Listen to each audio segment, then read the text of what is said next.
لا حول ولا قوة إلا بالله العلي العظيم. أعوذ بالله السميع العليم من الشيطان اللعين الرجيم. بسم الله الرحمن الرحيم. الحمد لله رب العالمين والصلاة والسلام على سيد الأنبياء والمرسلين سيدنا ومولانا بالقاسم محمد اللهم صل على محمد وعلى محمد وعجل فرجهم وآله الطيبين الطاهرين المعصومين المظلومين. استغفر الله الذي لا إله إلا هو الحي القيوم الرحمن الرحيم ذو الجلال والإكرام وسأله أن يتوب علي توبة عبد ذليل خاضع فقير بائس مسكين مستكين مستجير لا يملك لنفسه نفعا ولا ضرا ولا موتا ولا حياة ولا نشورا. أما بعد فقد قال الله تبارك وتعالى في كتابه المجيد والفرقان الحميد وقوله الحق. بسم الله الرحمن الرحيم. من عمل صالحا من ذكر أو أنثى وهو مؤمن فلنحيينه حياة طيبة ولنجزينهم أجرهم بأحسن ما كانوا يعملون. صلوات.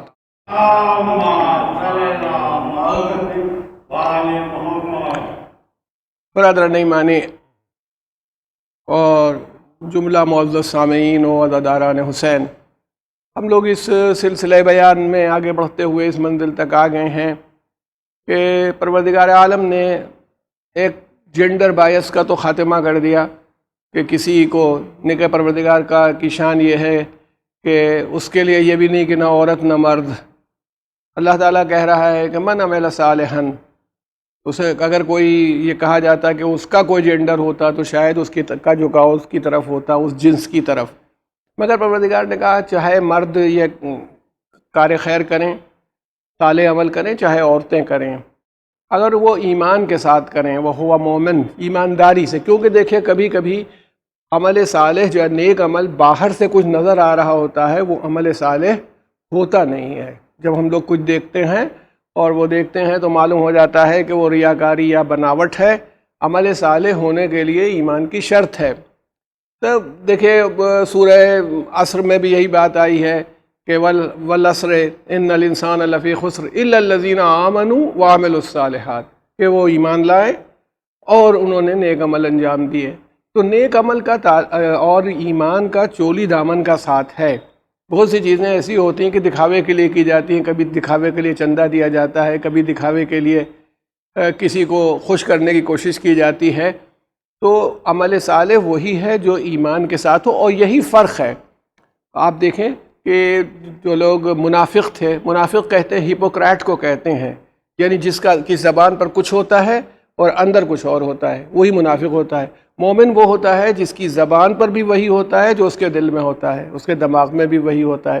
اب سورہ منافقون جو ہے اس میں یہ ہے کہ اللہ کے رسول سے کہا ہے قرآن میں اللہ تعالیٰ نے کہ یہ جب منافقین آپ کے پاس آتے ہیں، یہ جو ہپوکریٹ ہیں، یعنی جن کی دو پرسنالٹیز ہیں، اندر سے کچھ باہر سے کچھ، یہ آپ کو کہتے ہیں کہ آپ اللہ کے رسول ہیں. بے شک آپ اللہ کے رسول ہیں، ایسا نہیں کہ نہیں ہیں، لیکن یہ منافقین جھوٹے ہیں کیونکہ یہ آپ کو اللہ کا رسول سمجھتے نہیں ہیں، دل سے زبان سے کہہ رہے ہیں کہ آپ اللہ کے رسول ہیں. تو اسی لیے اس میں جو شرط لگی ہوئی ہے کہ نیک عمل جو ہو وہ ایمان کے ساتھ ہونا چاہیے، کیونکہ عمل نیک بنتا ہی ہے ایمان کی بنیاد کے اوپر. تو پروردگار عالم نے پھر یہ وعدہ کیا کہ ہم تمہیں اس کو پاکیزہ زندگی بسر کروائیں گے. جو بھی مرد ہو یا جو بھی عورت ہو، اگر وہ عمل صالح انجام دے تو اس کی زندگی پاکیزہ ہو جائے گی. یہ جو آپ حضرات سنتے رہیں، بار بار ہم لوگ اس بات کو ریپیٹ کرتے رہے ہیں کہ اللہ تعالیٰ نے تمام مخلوقات پر انسان کو ایک فضیلت عطا فرمائی، اور وہ فضیلت اس کو عقل سے دی. پھر عقل کے ساتھ یہ فضیلت دی کہ جیسی عقل دوسروں کو دی، مثلا فرشتوں کو دی یا جنوں کو دی، اس سے بہتر عقل دی کہ وہ اپنے علم میں عقل کی بنیاد پر ترقی دے دیتا ہے، پروگریس کر دیتا ہے، تو بڑھتی چلی جاتی ہے، ترقی ہوتی چلی جاتی ہے، بلندی تک انسان پہنچ جاتا ہے. جتنی دنیا کے انوینشنس ہیں، آپ بتا دیجئے کوئی دنیا کی دوسری مخلوق ہو جس نے کیا ہو. شہد کی ہم لوگ مثال یہی دیتے ہیں، اتفاق سے سورہ نحل کی آیت کی تلاوت بھی میں نے کی ہے. شہد کی مکھی جس طرح کا چھتا پہلے بناتی تھی اب بھی بناتی ہے، کوئی فرق نہیں ہے. یہ لاکھوں سال سے ایسے ہی ہوتا رہا ہے. جو بعض چڑیاں ایسے ایسے گھونسلے بنا دیتی ہیں کہ حیرت ہو جاتی ہے کہ بالکل آرٹسٹ ہیں، لیکن وہ ویسے ہی بناتی ہیں، کوئی امپرومنٹ نہیں ہے. آدمی میں دیکھیے نا، اس نے جو گھر بنانے شروع کیے تو کیسے بنائے اور پھر کہاں تک چلا گیا اور کہاں تک وہ آگے چلا جائے گا، اس کا کوئی اندازہ نہیں. یہ اس کی عملی ترقی ہے جو اس کی زندگی میں آتی ہے علم کی بنیاد پر، مگر یہ دنیا کی ترقی ہے. ویسے ہی آخرت کی ترقی یا ایمان کی ترقی یا روح کی ترقی ہوتی ہے، جہاں پر آپ دیکھیے حضرت ابراہیم علیہ السلام نے حضرت اسماعیل علیہ السلام کی قربانی پیش فرمائی ایک خواب کی بنیاد کے اوپر، وہ ایک قربانی تھی. ٹھیک، یہ اب ترقی جس کو دیکھیے ڈاکٹر اقبال، علامہ اقبال نے ایک بات کہی کہ غریب و سادہ و رنگی ہے داستان حرم، جو کعبے کی داستان ہے وہ بہت ہی غریب. وہاں پر غریب اس معنی میں نہیں کہتے، غریب اس کو کہتے ہیں جس کی مثال نہ ملتی ہو. غریب و سادہ و یعنی بے مثال ہے. غریب و سادہ و رنگی ہے داستان حرم، نہایت اس کی حسین ابتدا ہے اسماعیل. یعنی جناب اسماعیل نے ابتدا کی ہے، امام حسین پر آ کے اس کی انتہا ہوتی ہے. دیکھیے بہت فرق ہو جاتا ہے. یقیناً بہت بڑی قربانی تھی کہ حضرت ابراہیم نے بڑھاپے میں ایک جوان بیٹے کو جو تقریباً جوانی کے قریب تھا، آپ کا ساتھ دیتا تھا، اکلوتا بیٹا تھا، ایک خواب کی بنیاد پر، کیونکہ نبی کا خواب عام آدمیوں کا خواب نہیں ہوتا. میں اپنے سامعین سے جو دور تک بھی سن رہے ہوں گے ان سے یہ کہنا چاہتا ہوں کہ آپ خواب دیکھ لیں تو اس پر بھروسہ نہ کیا کریں. آپ پتہ نہیں کیا کیا دیکھ سکتے ہیں.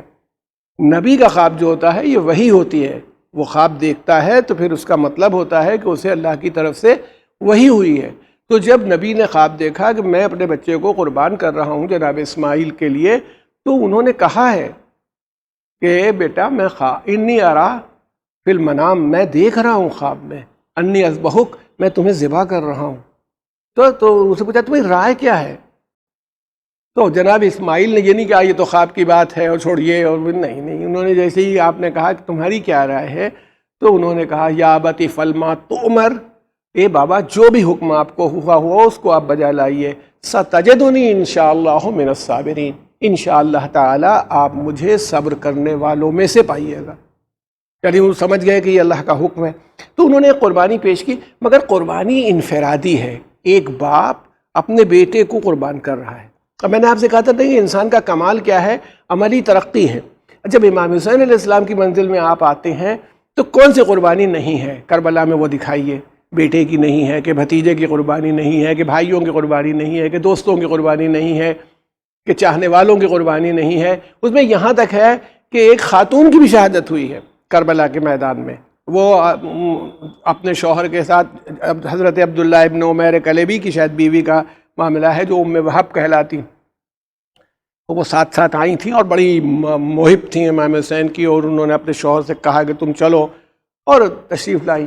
تو جب ان کے شوہر شہید ہو گئے تو یہ بیچاری نکل کر کے ان کے قریب بیٹھ کر کے، اور جیسے فطری بات ہے جو تکلیف ان کو ہوئی ہوگی، شادی کے ان کی بیوی تھیں، تو بیٹھ کے خاک و خون صاف کر رہی تھیں. تو شمر ملعون نے اپنے غلام سے، اس کا نام رستم تھا، حالانکہ کام تو اس نے بالکل بزدلوں والا کیا، اس سے کہا کہ اس عورت کو ختم کر دو. تو اس نے گرز مارا، وہ بیوی شہید ہو گئی وہیں اپنے شوہر کی لاش پر. تو کربلا میں ایک شہید خاتون بھی ہے جو امام حسین کی فوج میں ہے، جس میں ہم لوگ انصار حسین پر سلام کرتے ہیں، تو ان پر بھی سلام جاتا ہے. اور یہ بھی میں صاحبان نظر میں تو کہتا ہوں بعض چیزیں ایسی ہو جاتی ہیں کہ جس کی وجہ کی بھی ہوتی ہے. انہوں نے اپنے شوہر سے بار بار یہ کہا جب چلنے لگے کہ تم تو جنت میں پہنچ جاؤ گے، وعدہ کرو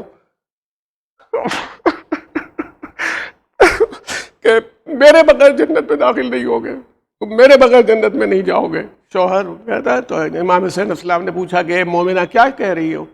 کہا کہ میں ان سے یہ وعدہ لینا چاہتی ہوں. کہا اس سے کیا وعدہ لے رہی ہوں؟ میں جوانان جنت کا سردار ہوں، میں وعدہ کرتا ہوں. تو میں سمجھتا ہوں کہ یہ عبداللہ اگر وہ شہید نہ ہو جاتی تو انتظار کرتا رہتا. شاید اس لیے بھی آپ کی شہادت ہو گئی ہو کہ عبداللہ کو انتظار نہ کرنا پڑے کوثر تک پہنچنے کے لیے. تو میں کہتا ہوں کہ اس پہ قربانی میں کتنے لوگ شامل ہیں کربلا میں. تو اگر وہ جو شروع ہوئی تھی وہ وہی کمال تھا جناب ابراہیم علیہ الصلاۃ والسلام کا، مگر اس کی اگر ترقی نہ ہوتی تو پروردگار نے پھر یہ کیوں کہا جب قربانی کو ہٹایا تو کہا فَفَدَيْنَاهُ بِذِبْحٍ عَظِيمٍ، ہم نے اس کو ذبح عظیم سے بدل دیا. تو ایک بہت بڑی قربانی عظیم کرنا جس کا جواب ہی نہ ہو.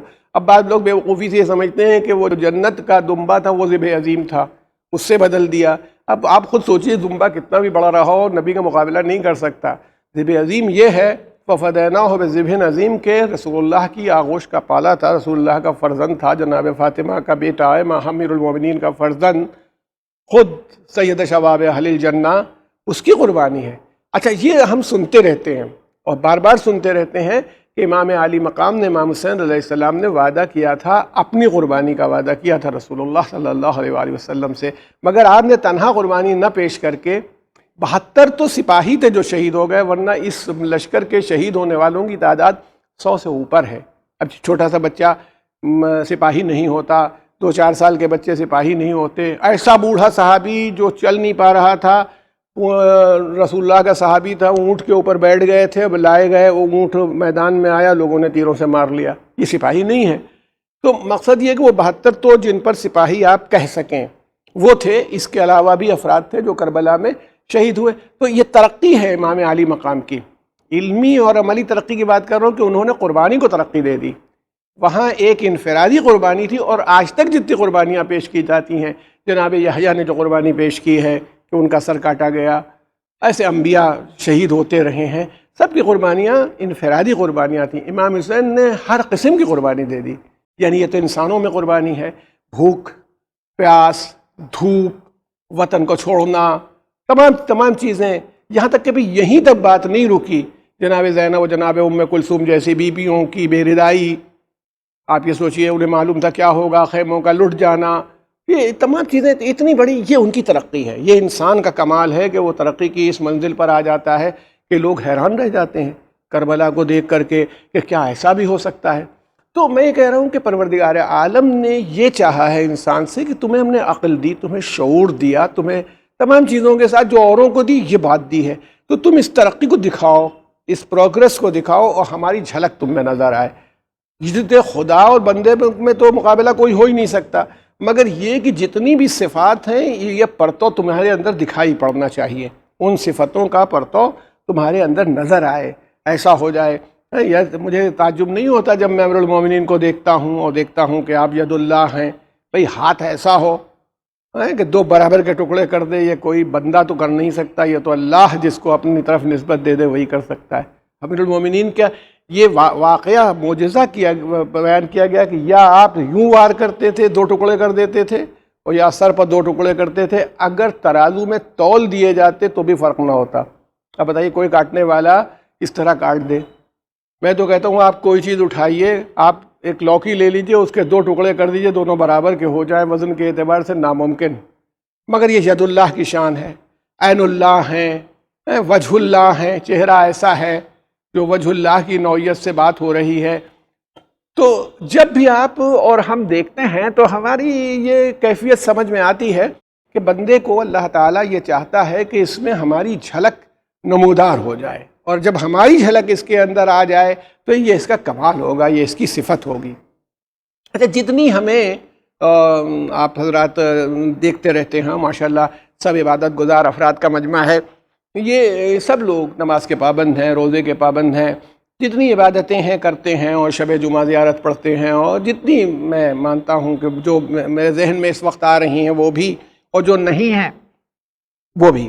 میں یہ کہہ رہا ہوں کہ آپ کے پاس یہ سب چیزیں ہیں، لیکن اس کا اللہ تعالیٰ کو کیا فائدہ ہے؟ معاذ اللہ، کیا ہماری عبادت کرنے سے اللہ تعالیٰ کو کوئی بلندی حاصل ہو جاتی ہے، کوئی گریٹنس اس میں پیدا ہو جاتی ہے، بڑائی اس کے اندر آ جاتی ہے؟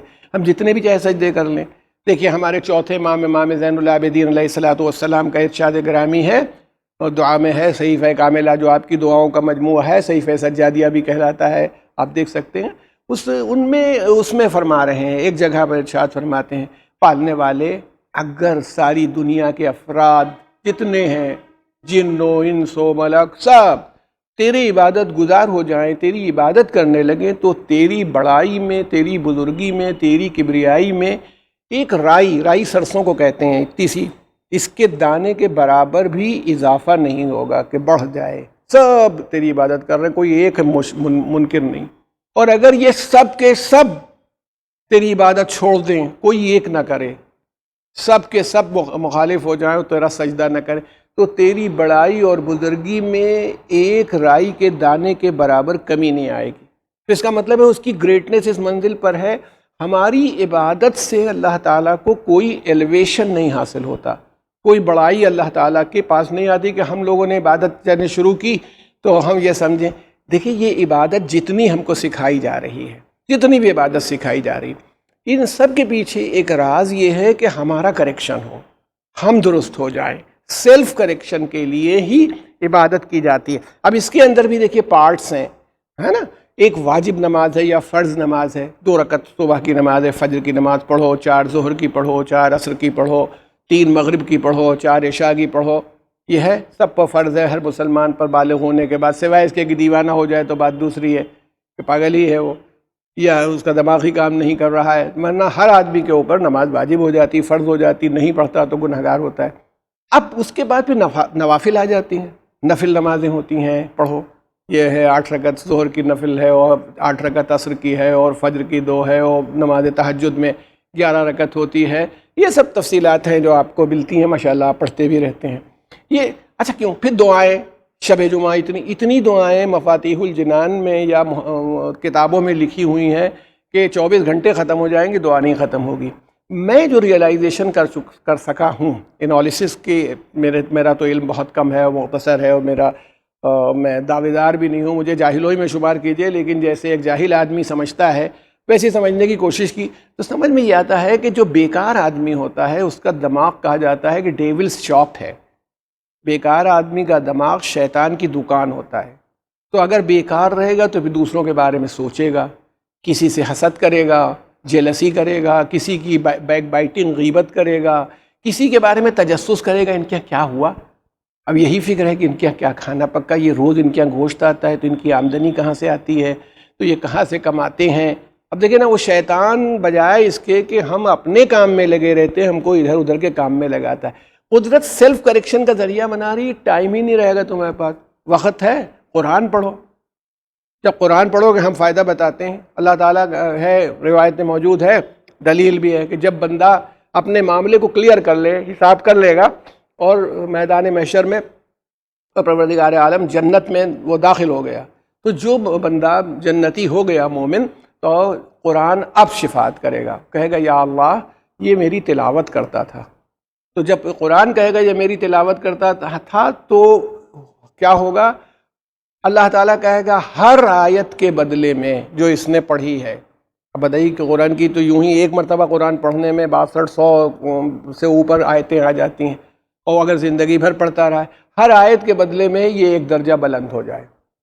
جتنی آیات اس نے پڑھی ہیں اتنے درجے یہ بلند ہوتا چلا جائے، یہ کہا جائے گا اب اس کا فائدہ۔ تو اس کا مطلب ہے کسی سے، دیکھیے عبادت ہے، اخلاق کے ساتھ ملنا، وہی پھر بات ہے ایمان مومن ہو۔ پھر میں کہہ رہا ہوں عمل صالح مومنس کی بنیاد پر بنتا ہے، بلا وجہ نہیں کہ ہم کو اگلے الیکشن میں کھڑا ہونا ہے اس لیے سب کو جھک جھک کے سلام کر رہے ہیں، یہ مومن نہیں ہے، یہ پیترے باز ہے، اس کو کچھ نہ کچھ کام ہے کسی دوسرے سے۔ مومن تو وہ ہے جو مومن کو دیکھ کے خوش ہو رہا ہے۔ کوئی مومن بیمار ہو جائے، خود روایت میں آیا ہے کہ اللہ تعالیٰ میدان میں مشہور ہے، اہل سنت کے ہاں بھی ہے، ہمارے بھائیوں کے ہاں اور شیعوں میں بھی ہے، کہ جب پروردگار عالم بندے سے پوچھے گا کہ میں بیمار ہوا تھا تو آیا نہیں تھا مجھے دیکھنے کے لیے، تو وہ کہے گا پالنے والے تو بیمار ہو جائے، کہا فلاں مومن یا فلاں بندہ میرا جو بیمار تھا، جو تجھ سے قریب تھا، تو اگر وہاں جاتا تو مجھے اس سے قریب پاتا۔ فلاں بھوکا تھا، میں بھوکا تھا، تو نے مجھے کھانا نہیں، یا اللہ تو کھاتے ہی نہیں، تو بے نیاز ذات ہے۔ کہا جو کوئی بھوکا تھا، جو کھانا مانگ رہا تھا یا جس کو ضرورت تھی، تو اس کو دیتا۔ میں تیرے دروازے پر آیا، اس سے مانگ رہا تھا، کہا جب سائل کو تم دیتے ہو، جناب موسیٰ سے کہا ہے، تو تم سائل کو نہیں دیتے ہو، میرے ہاتھ پر دیتے ہو۔ یعنی ایک ایسا معاشرہ ترتیب دے رہا ہے کہ جس میں دماغ آدمی کا خراب ہی نہ ہونے پاوے، ساری نائسٹیز اس کے اندر اپنے آپ آتی چلی جائیں۔ تو اس کا مطلب ہے کہ جتنی عبادت ہے، آپ جتنی بھی عبادت دیکھیں وہ ہمارے کریکشن کے لیے ہے، اس سے خدائے وحدہ لا شریک کا کوئی فائدہ نہیں۔ اللہ سبحانہ تعالیٰ کو ذرا سا بھی کوئی فائدہ ہونے والا نہیں ہماری نماز سے، جتنا چاہے پڑھ ڈالو، جتنی چاہے، مطلب ہم نے 1000 بار اللہ اکبر کہا تو کچھ بڑا تھوڑی ہو گیا، جتنا بڑا تھا جتنی اس تک تو کوئی پہنچ ہی نہیں سکتا، وہ ویسا ہی ہے، آپ کہتے رہیے۔ تو آپ نہیں کہیں گے تو چھوٹا نہیں ہو جائے گا، جیسا امام زین العابدین علیہ الصلوۃ والسلام نے اپنی دعا میں فرمایا۔ تو اس لیے میں آپ سے یہ کہہ رہا ہوں کہ یہ سب کریکشن ہے، ہمارا کریکشن ہے۔ روزے کے اندر ایک سیم پیدا ہوتا ہے، تقوی پیدا ہوتا ہے۔ آپ کے پاس کھانے کی چیز موجود ہے، آپ نہیں کھا رہے، یہ تقوی ہے انسان میں۔ تو جب اللہ کے حکم سے بندہ 30 دن کھانا نہیں کھاتا، بہت سے لوگ بیچارے جو روزہ نہیں رکھ پاتے وہ بھی عاشور کے دن فاقہ کرتے ہیں، صبح سے شام تک نہیں کھاتے امام حسین کی محبت میں۔ تو اگر امام حسین کی محبت میں بھوکے رہتے ہیں، پیاسے رہتے ہیں، اور دور تک تعزیہ لے کے چلے جا رہے ہو، دفن کرنے چلے جا رہے ہو، ماتم کر رہے ہیں، یہ کرتے رہتے ہیں محبت میں، تو اگر امام حسین کچھ چاہیں تو محبت امام حسین ہی سیدھا راستہ دکھا دے گی۔ میرے مولا چاہتے کیا ہیں؟ میرے مولا یہ چاہتے ہیں، تو جو میرے مولا چاہتے ہیں میں اسی راستے پر چل دوں گا، مجھ میں اپنے آپ بلندی پیدا ہوتی چلی جائے گی۔ ٹھیک، اچھا یہی بات اس میں بھی کہہ رہا ہوں، حضرت علی علیہ السلام سے محبت ہم لوگ کریں، ساری دنیا محبت کرنے لگے تو بھی امیر المومنین کی بزرگی اور بڑائی میں کوئی اونچائی نہیں آئے گی، وہ ویسے ہی ہیں جیسے تھے اور جیسے ہیں اور رہیں گے۔ ٹھیک ہے، اگر سب لوگ ان کے مخالف ہو جائیں، اسی لیے اللہ کے رسول حضرت محمد مصطفیٰ صلی اللہ علیہ وآلہ وسلم صلوات بر محمد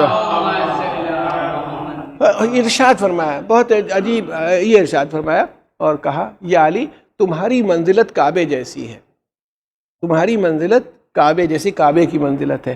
اب اس کی بہت سی وجہیں بتائی گئی ہیں، مگر ہم کہتے ہیں کہ کعبے کی شان یہ ہے کہ کعبہ خود کسی کے پاس نہیں جاتا، لوگ کعبے کے پاس جاتے ہیں۔ تو امیر المومنین کو نہیں ہے کہ سب کو جائیں اور سب کے دروازوں پر حاضری لگائیں، جب کسی کو مشکل کشائی کی ضرورت ہو تو مولا کے پاس آئے، چاہے وہ حکومت کا حاکم ہو، چاہے کوئی پڑھا لکھا آدمی ہو۔ ایک عربی زبان کے ایک مشہور ادیب اور شاعر نے ایک بات کہی ہے کہ ساری دنیا کا آپ کے پاس آنا، اے مولا ساری دنیا کا آپ کے پاس آنا اور آپ کا کہیں نہ جانا اس بات کی دلیل ہے کہ آپ امام کل ہیں، سب کے امام ہیں، کیونکہ امام کہیں نہیں جاتا، امام وہیں پر رہتا ہے جہاں اس کی شان ہے، وہاں پر ڈٹا رہتا ہے، وہی خانہ کعبہ کہیں نہیں جاتا۔ خانہ کعبہ کا طواف کرنے سے خانہ کعبہ کی عظمت نہیں بڑھتی ہے، طواف کرنے والوں کو عظمت حاصل ہوتی۔ تو علی کی محبت سے علی میں بلندی نہیں پیدا ہوتی، محبت کرنے والا مومن ہو جاتا ہے۔ ایک صلوات بھیجتے محمد وآل محمد صلی علی محمد وآل محمد۔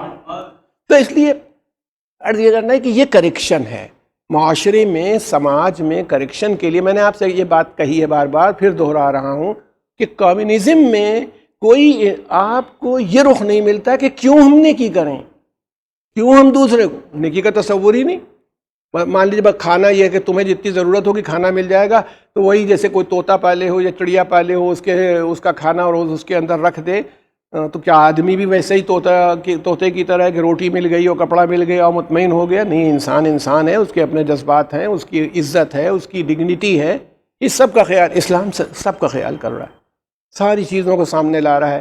تمہارے اندر کیا کیا چیز ہونی چاہیے، معاشرے کے کیسے کام آؤ، سوسائٹی کو کیسے مدد کرو، یہ سب کر رہا ہے۔ تو سیلف کریکشن کیسے ہوگا؟ عبادتوں سے ہوگا، دھیان رہے۔ اور اسی لیے اس میں جتنا خلوص پیدا ہوتا چلا جائے گا، جتنا نیت پاکیزہ ہو جائے گی، قربتاً اللہ، قربتاً اللہ۔ اب اللہ سے قریب تو سبھی ہیں، مگر قربتاً اللہ کا مطلب ہے یہ قربت حاصل ہو رہی جو شہرک سے زیادہ ہم اللہ ہم سے قریب ہے، اس کے باوجود قربتاً اللہ وہ ہے جب ہم وہ والی بات کرنے لگیں جو اللہ چاہتا ہے۔ جب اللہ کی چاہی ہوئی بات ہم کرنے لگیں گے تو انشاءاللہ اس سے قریب ہو جائیں گے۔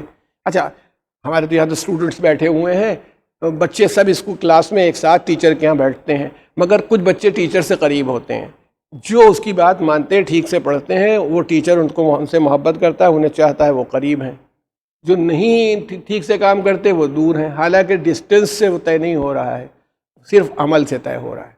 تو ایک معاشرہ ایسا بن جائے، یہ چاہا جا رہا ہے۔ اب میں کبھی کبھی اس بات پر آتا ہوں اور سوچتا ہوں تو لوگ یہ کہتے ہیں کہ بھائی معصومین کی شان تو ایسی ہی ہوتی ہے۔ دیکھیں ہم لوگ بھی ہوتا کیا ہے کہ لپ سروس کرتے ہیں، زبانی کرنا چاہتے ہیں، ہم یہ چاہتے ہیں کہ معصومین رہیں اور ہم ان کو بس دور سے دیکھیں، سلام کریں، ان کی نام پر صلوات بھیج دیا کریں اور ہماری ذمہ داری ختم ہو جاتی ہے۔ لیکن ایسا نہیں ہے، بلکہ ان کے آنے کا مقصد یہ ہے کہ ان کے کردار کو دیکھو، ان کے نقش قدم کو دیکھو، اس پر عمل کرنے کی کوشش کرو۔ اسلام نے اسی لیے آپ اب کبھی بھی غور کیجئے گا تو دیکھیے کہ اسلام سیلف کریکشن چاہ رہا ہے سب سے، اور اس کے لیے جو وہ آئیڈیلز رکھتا ہے وہ اتنے ایسے آئیڈیلز ہیں جن میں خود غلطی کے امکانات یا پاسبلٹیز نہیں ہیں۔ اور یہ اب دیکھیں نا کہ اصل میں بات یہ ہے کہ ہم جن نفسانی خواہشات کا شکار ہوتے ہیں، جو ہماری خامیاں ہوتی ہیں، ان کی وجہ سے ہم دنیا کی محبت میں اس طرح غرق ہو جاتے ہیں کیونکہ وہ ہم اپنے سے محبت کرنے لگتے ہیں، اپنے نفس سے محبت کرنے لگتے ہیں، جبکہ اللہ یہ چاہتا ہے کہ ہم اللہ سے محبت کریں، اور نہ صرف اللہ سے محبت کریں بلکہ اللہ کی معرفت جو ذاتیں آتی ہیں، جو شخصیتیں آتی ہیں، ان سے محبت کریں۔ جیسے وہ اپنے رسول حضرت محمد مصطفیٰ صلی اللہ علیہ وآلہ وسلم، جناب فاطمہ زہرا سلام اللہ علیہ، یہ ہمارے آئیڈیل ہیں۔ اگر آپ کبھی بھی ذرا سا توجہ کریں، واقعہ تو ایک ہے جو پڑھا جاتا ہے اور آپ سنتے رہتے ہیں، لیکن یہ کہ اس واقعے سے یہ نہیں کہ خالی تعریف کر کے اس معاملے کو چھوڑ دیا جائے، کیونکہ اگر یہ معاملہ صرف اتنا ہی ہوتا تو بیان نہ کیا جاتا۔ تو بات کیا تھی کہ جناب فاطمہ زہرا سلام اللہ علیہ کے عقد اور نکاح کے بعد جب رخصتی کی بات آئی ہے اور آپ کو جوڑا دیا گیا تو آپ کی تو شان کیا تھی، لیکن یہ کہ آپ جناب خدیجہ ملکۃ العرب کی بیٹی تھیں اور آپ کی شان کیا ہونی چاہیے، لیکن آپ کو اپنی والدہ گرامی کی زندگی میں بھی کبھی دنیا سے محبت نہیں رہی، نہ دولت سے محبت رہی، بلکہ ہمیشہ یہی طریقہ رہا کہ آپ نے اس خدا کی محبت کو اور اس کے رسول کی محبت کو بنیاد بنایا۔ تو چنانچہ بیان کیا جاتا ہے کہ شب جب گزر گئی اور اللہ کے رسول تشریف لائے صبح کے وقت جناب فاطمہ سے ملنے کے لیے، گھر ملا ہوا تھا، کوئی فاصلہ بھی نہیں تھا، تشریف لائے تو دیکھا کہ وہ جو دو جوڑے تھے، جیسے ہمارے یہاں بھی ہوتا ہے، کچھ بہت اچھے کپڑے ہوتے ہیں جو شادی بیاہ کے لائق ہوتے ہیں، کچھ عام استعمالی کپڑے ہوتے ہیں، تو آپ عام والا کپڑا پہنے تھیں، تو آپ نے پوچھا یا رسول اللہ نے کہ بیٹی تم نے وہ والا کپڑا کیوں نہیں پہنا جو بہت عمدہ تھا اور شادی کے موقع پر تھا، جیسا ہر باپ کی خواہش ہونی چاہیے اپنی بیٹی کے لیے؟ تو معصوم عالم نے فرمایا کہ بابا وہ رات میں کوئی مانگ رہا تھا، کوئی سائل آیا تھا تو میں نے دے دیا۔ تو عرض یہ کرنا ہے کہ رسول اللہ کے اس سوال پر کہ تم وہ کپڑا کیوں نہیں پہنے ہو جو اس سے عمدہ تھا، وہ والا کیوں نہیں، آپ نے کہا ہم نے سائل کو دے دیا۔ تو اللہ کے رسول نے ارشاد فرمایا کہ وہ یہ والا دے دیتی، تمہاری شادی ہوئی ہے، تمہارے لیے وہ کپڑا بہتر تھا۔ معصوم عالم نے فرمایا مجھے شرم آئی کہ میں خدا کی راہ میں کوئی چیز صدقہ کروں اور وہ اچھی نہ ہو، تو اب جب دو چیزوں میں جو سب سے بہتر تھی وہ میں نے اللہ کی راہ میں صدقہ کر دی۔ یعنی یہ دیکھیں ہم لوگوں کی وہ ٹریننگ ہے کہ ہماری اپروچ بدل جائے، ہمارے سوچنے کا انداز بدل جائے، یہ ہماری ٹریننگ ہے جو ہو رہی ہے۔ تو اس لیے میں آپ سے یہ کہتا ہوں کہ اس توجہ کو اگر تلاش کیا جائے، اللہ یہ چاہتا ہے کہ تم ایک ایسے انسان بن جاؤ، کیونکہ فرشتے اگر کسی کے ساتھ کچھ کرتے بھی تو انہیں خواہش نہیں ہوتی، تمہیں خواہش ہے۔ مان لیجئے ایک عورت جس کی شادی ہوئی ہو تو اس کی خواہش ہوتی کہ اچھے کپڑے ہوں، اس کی آرزو ہے کہ وہ اچھی کپڑے پہنے، اس کا نفس اس سے یہ کہتا ہوگا کہ کپڑے عمدہ ہونے چاہیے، لیکن وہ خدا کے لیے کوئی آدمی خرچ کرنے پر آ جاتا ہے اور اپنی اچھی چیز خدا کی راہ میں دے دیتا ہے اور خراب چیز کو خود استعمال کرتا ہے، یہ اس کی بلندی کو دکھا رہا ہے۔ تو میں آپ سے اس بات پر بار بار متوجہ جو کر رہا ہوں اور آپ کو لانا چاہتا ہوں اس رخ پر، تو صرف ایک بات یہی توجہ کا طالب ہوں آپ سے کہ آپ ایک اپنی انفرادی شخصیت کو، اپنی انڈیویجول شخصیت کو، ہم سب لوگ، آپ سے مراد آپ بھی ہیں، میں بھی ہوں، مجھے اپنا کریکشن بھی چاہیے کہ ہم اپنا کریکشن کریں، اور اپنا کریکشن کر کے انفرادی طور پر ہم ایک درست انسان بنیں۔ جب ہم ایک درست انسان بنیں گے تبھی جا کر کے تمام یہ چیزیں، قربانی، ایثار کا جذبہ، دوسرے کا خیال، لحاظ، انکسار، عاجزی، جتنی اعلیٰ صفات ہیں، کوالٹیز ہیں جن کو عمل صالح کہا جا رہا ہے آیت کے اندر، وہ سامنے آئیں گی۔ اب اس رخ پر آپ جب غور کریں گے اور کربلا کو دیکھیں گے تو آپ کو آسانی سے اس بات کا اندازہ ہو جائے گا کہ کربلا ایک عجیب طرح کا معاملہ ہے جہاں ساری محبتیں خدا کی محبت کے سامنے ہیچ ہو گئی ہیں۔ اگر امام حسین علیہ السلام کو کہیں، جیسا کہ عام طور پر لوگ کہتے ہیں بھائی وہ امام ہے، وقت تھے، یقیناً آپ کا کوئی مقابلہ نہیں، نہ ان کی باپ جیسا باپ کسی کا ہے، نہ ان کی ماں جیسی ماں کسی کی ہے، نہ ان کے نانا جیسا نانا کسی کا ہے، کوئی ایسی بات نہیں۔ پھر آپ کے ایسے فضائل و کمالات ہیں کہ ان سے کیا مقابلہ کریں۔ مگر میں کہتا ہوں کہ کربلا میں اکیلے امام حسین تو نہیں آئے تھے، کربلا میں تو آپ کے قافلے میں پتہ نہیں کتنے لوگ ہیں۔ اچھا، وہ عورتیں بھی ہیں جن کا بنی ہاشم سے تعلق ہے، وہ عورتیں بھی ہیں جن کا بنی ہاشم سے تعلق نہیں ہے۔ اچھا غور فرما لیجئے، خود امام حسین کے خیمے میں جائیے، جناب زینب سلام اللہ علیہا، جناب ام کلثوم سلام اللہ علیہ، جناب فاطمہ زہرا کی بیٹیاں ہیں۔ بات سمجھ میں آتی ہے کہ انہوں نے اپنی ماں کو دیکھا ہے، باپ کو دیکھا، لیکن جو جناب لیلہ جب آئی ہیں تو جناب لیلہ اس خاندان کی نہیں ہے۔ جناب ام فروہ جو جناب قاسم کی والدہ ہیں وہ اس خاندان کی نہیں ہیں۔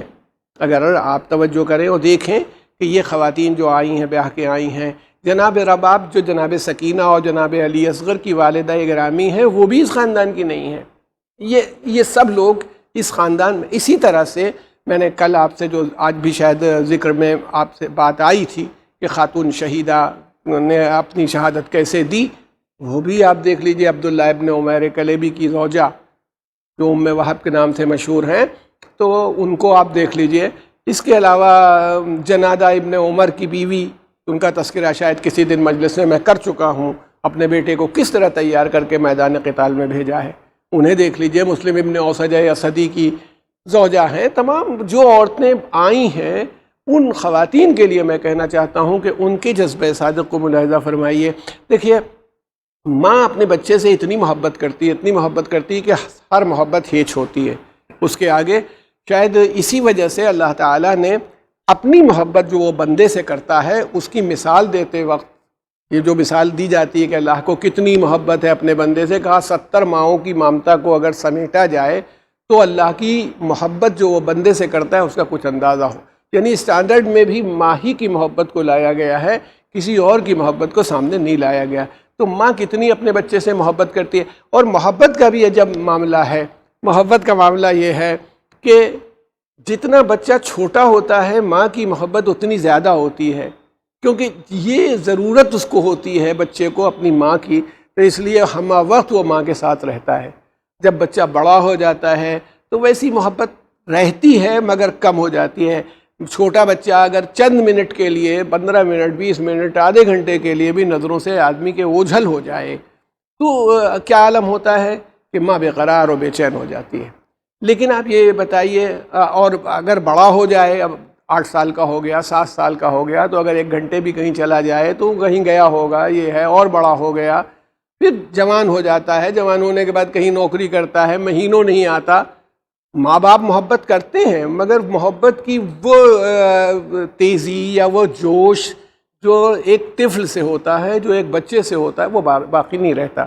تو اس لیے کہنا یہ ہے کہ آپ غور کیجئے تو ماں کی محبت کا کوئی مقابلہ نہیں ہو سکتا، اور ماں کی محبت کا مقابلہ نہیں ہو سکتا۔ آپ بتائیے کہ اگر کسی ماں کا 6 مہینے کا بچہ ہو، ایسا بچہ ہو، جناب علی اصغر کے سلسلے میں آپ سنتے رہتے ہیں اور آپ کے سامنے ساری باتیں آتی ہیں، 6 مہینے کا بچہ۔ اچھا یہ دیکھیے، عاشورہ محرم کو امام حسین علیہ الصلوۃ والسلام 28 رجب، جو مشہور روایت ہمارے یہاں ہے، 28 رجب کو چلے تھے۔ اور اگر آپ 6 مہینے عاشور تک جوڑیں تو میرا خیال ہے کہ وہ 1 مہینے کے بھی نہیں تھے، 15-20 دن کا ایک بچہ تھا۔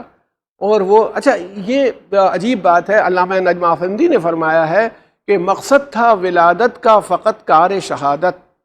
آپ کی ولادت کا کوئی مقصد ہی نہیں تھا، جناب علی اصغر کی ولادت کا صرف ایک مقصد تھا کہ آپ شہید ہو جائیں۔ یہ بات کسی اور کو ہوگی نہ میسر، یعنی باقی سب لوگ جو ہیں وہ شہید ضرور ہیں، مگر ان کی پیدائشی شہادت کے لیے ہوئی کہ یہ ولادت ان کی ہوئی ہے شہید کی حیثیت سے۔ اور ہمارے یہاں یہ روایت بہت مشہور ہے کہ جب امام علی مقام چلنے لگے ہیں، جناب فاطمہ صغریٰ سے بہت آپ مانوس تھے، جو بہت پڑھی جاتی ہے یہ روایت و بیان کی جاتی ہے۔ اور ہمیں تو افسوس ہی ہوتا ہے کہ واقعہ کربلا کے سلسلے میں ہماری اہل بیت علیہم الصلاۃ والسلام پر جتنے ظلم ہوئے، ان میں سے یہ بھی ہے کہ ان کے واقعات بھی صحیح طریقے سے ہم لوگوں کے سامنے نہیں آ پائے، تو کب ان میں کبھی اختلاف نظر آنے لگتا ہے۔ تو جب چلنے کو ہوئے تو جناب فاطمہ صغریٰ بیمار تھیں، اور جناب فاطمہ صغریٰ کی بیماری کے سبب یہ تھا کہ آپ نہیں جا سکیں۔ نہیں لے جا سکی ہیں سفر میں، امام حسین تیار نہیں ہوئے، مگر جناب علی اصغر ان کی آغوش سے نہیں آتے تھے، اتنے مانوس تھے فاطمہ، جناب فاطمہ صغریٰ سے بچے کو لے پانا کہ وہ کسی کے پاس، اپنی ماں کے پاس نہیں آ رہے تھے۔ تو بیان کیا جاتا ہے کہ امام عالی مقام نے علی اصغر کے کانوں میں کچھ کہا، بس ادھر جناب علی اصغر کے کانوں میں وہ بات گئی اور پھر آپ بے چین ہو گئے، اور بے چین ہونے کے بعد فوراً ہمک کے امام حسین کی آغوش میں آ گئے۔ شاید اب یہ ذاکرین کہتے ہیں کیا امام نے کہا یہ تو کوئی نہیں جان سکتا، کیا علی اصغر نے سنا؟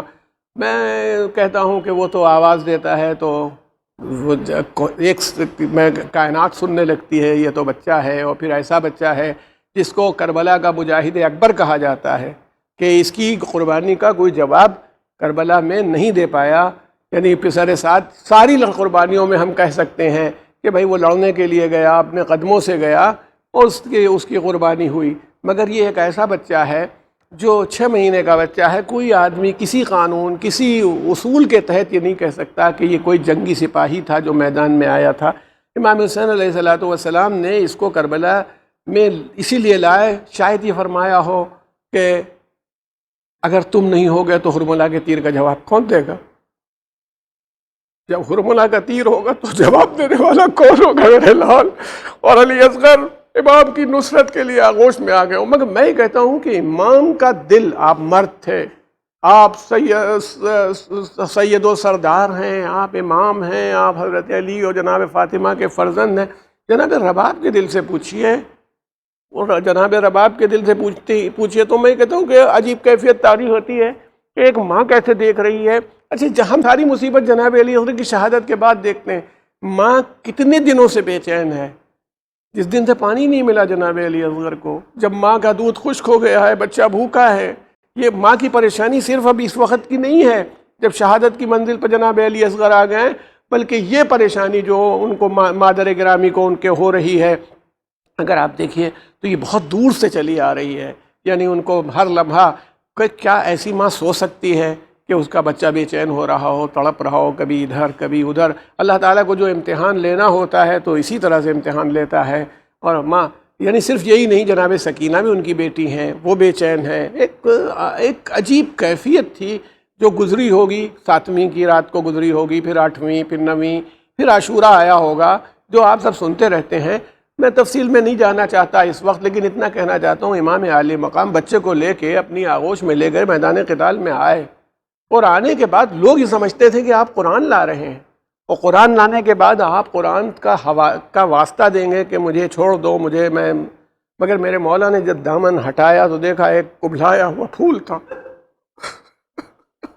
کبلایا ہوا پھول آپ کے ہاتھوں میں تھا، جس کے ہونٹ خشک ہو چکے تھے، فطری بات ہے، من کا ڈھل چکا تھا۔ ایک مرتبہ لشکر والوں نے کہا، امام نے فرمایا لشکر والوں سے کہ تمہارے خیال میں خطاوار ہوں، میں نے غلط کیا ہے، تو تم میرے خلاف جمع ہو گئے ہو، یہ بچہ ننھا سا جو ہے، جس کی ماں کا دودھ خشک ہو گیا ہے، جو بھوکا بھی ہے، پیاسا بھی، یہ تو خطاوار نہیں ہے، اس کو پانی پلا دو، انسانیت کے سہارے اس کو پانی پلا دو۔ اس کے بعد عجیب عالم یہ ہوا کہ بچے کو آپ نے لٹا دیا ریگزار کربلا پر، ایک ابا کا دامن بچھایا اور اس کے اندر لٹانے سرکار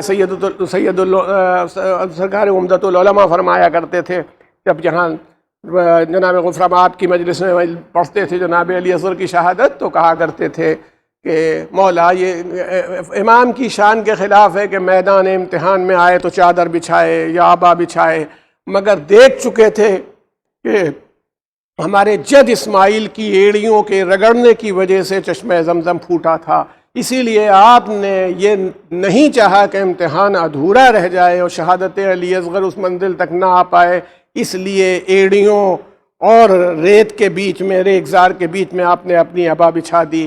اس کے بعد پھر بچے کو ہاتھ میں لے کے کہا، تم حجت خدا ہو، تم حجت خدا کے فرزند ہو، تم اپنی حجت تمام کرو۔ جناب علی اصغر نے اپنی ننھی سی زبان اپنے پپڑائے ہوئے ہونٹوں پر پھیری، وہ اس کا تیر کمان ایسا تیر تھا، کہا جاتا ہے کہ جناب فطری بات ہے، بڑا سا تیر ہوگا جو جناب علی اصغر کے قد کا 3 گنا تھا، اس میں 3 پھل لگے تھے، اس وزن سے زیادہ تھا جو جناب علی اصغر کا اپنا وزن تھا، یعنی اس کے بعد پھر اس کی طاقت، وہ کہتا ہے خود حرملہ نے کہا ہے کہ اگر میں کہ لوہے کی 6 چادریں لگا دی جائیں اور میں تیر ماروں تو میرا تیر چادروں کے پار چلا جائے گا۔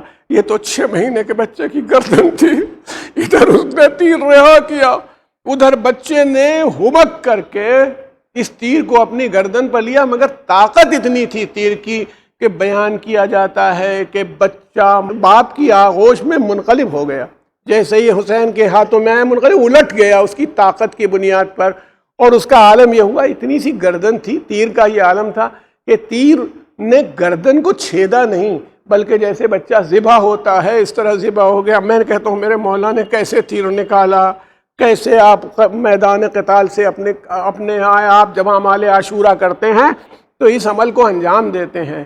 شاید یہ اتنی ہی بڑی مصیبت تھی، بلکہ کسی سے پوچھا گیا، کسی عالم جلیل سے بات پوچھی گئی کہ امام حسین پر سب سے زیادہ مصیبت کب پڑی، تو اس نے کہا کہ اس کا اندازہ کرنا تو بہت آسان ہے، کیونکہ جب امام پر کوئی مصیبت پڑتی تھی تو آپ کہتے تھے انا للہ و انا الیہ راجعون۔ یہ دیکھو کہاں زیادہ کہا ہے۔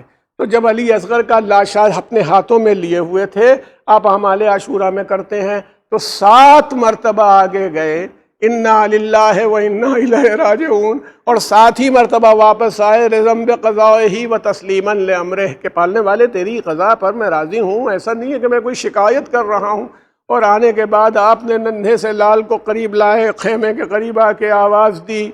آواز دینا تھا کہ کہا جاتا ہے کہ جناب سکینہ سب سے پہلے باہر آئیں، اپنے بھائی سے محبت کرتی تھی، پوچھنے لگی بابا علی اصغر کو پانی مل گیا، میرے بابا کے علی اصغر کو پانی مل گیا۔ حسین نے فرمایا بیٹا تیرا بھائی ایسا سیراب ہوا کہ اب کبھی پیاسا نہیں ہوگا۔ اس کے بعد کہا رباب اپنے بچے کو لے جاؤ۔ جناب رباب نے بچے کو دیکھا، گردن اس طرح سے کٹی ہوئی نظر آئی، تو ایک مرتبہ امام سے کوئی شکایت نہیں کی۔ یہ وہ خواتین کربلا ہیں جن کے ایثار و قربانی نے کربلا کو کربلا بنا دیا۔ میں کہتا ہوں اگر کسی کو عمل صالح ایمان کے ساتھ دیکھنا ہو تو ان بیبیوں کو دیکھے۔ رباب نے اس بچے کو دیکھا، مولا گویا زبان بے زبانی بچہ سامنے ہے، اور جناب رباب لیے ہیں، کچھ کہتی تو شاید تکلیف نہ ہو جائے امام کو کہ میں پانی پلانے کے لیے لے گیا تھا۔ بچے ہی کو مخاطب کیا اور آواز دی امثلو کا ینہر، اے میرے لال کیا تیری عمر کے بچے بھی نہر کر دیے جاتے ہیں۔ سیعلم الذین ظلموا ای منقلب ینقلبون انا للہ و انا الیہ راجعون۔